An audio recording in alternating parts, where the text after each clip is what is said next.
రోజా road మీద పరిగెడుతూ ఉంటుంది. రోజా అలా పరిగెట్టుకుంటూ వెళ్తూ ఉంటే రౌడీలు వెంట పడుతూ ఉంటారు. అరుణ్ కారులో అలా వెళ్తూ ఉంటాడు. సడన్గా అలా రోజా వెంట రౌడీలు పడటం చూసి ఒక్కసారిగా షాక్ అయిపోతాడు. ఇక డ్రైవర్తో స్టాప్ ఇట్ అని అంటూ గట్టిగా అరుస్తాడు. అలా అరిచేసరికి ఇంకా డ్రైవర్ కారు ఆపేస్తాడు. ఆపేయటంతో ఇంకా అప్పుడే అరుణ్ కారులో నుంచి దిగి ఆ రౌడీలని ఇంకా రోజా వెంట పడుతూ ఉంటే ఇంకా రోజాకి అడ్డంగా వెళ్ళి రోజాని పట్టుకుంటాడు అరుణ్.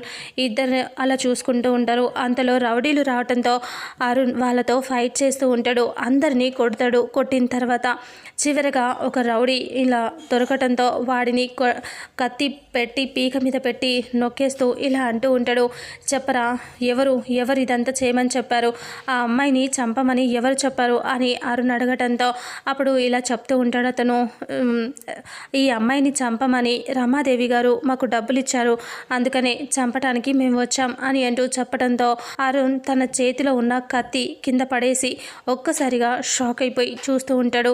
రోజా అలా చూస్తూ ఉండిపోతుంది. నిజంగానే రమాదేవి రోజని చంపమని రౌడీలను పంపించిందా, లేదంటే రమాదేవిని అలాగే అరుణ్ని సాధించడం కోసం, అరుణ్ని పెళ్లి చేసుకోవటం కోసం రోజాయే ఇలా ప్లాన్ చేసిందా, అసలు ఏం జరిగింది అనేది రాబోయే నెక్స్ట్ ఫుల్ ఎపిసోడ్లో తెలుసుకుందాం. వీడియోని చూసిన ప్రతి ఒక్కరూ వీడియోని లైక్ చేయండి, అలాగే షేర్ చేయండి. మన ఛానల్లో మరిన్ని అప్డేట్స్ కోసం ఛానల్ని సబ్స్క్రైబ్ చేసుకోండి. Thank you so much.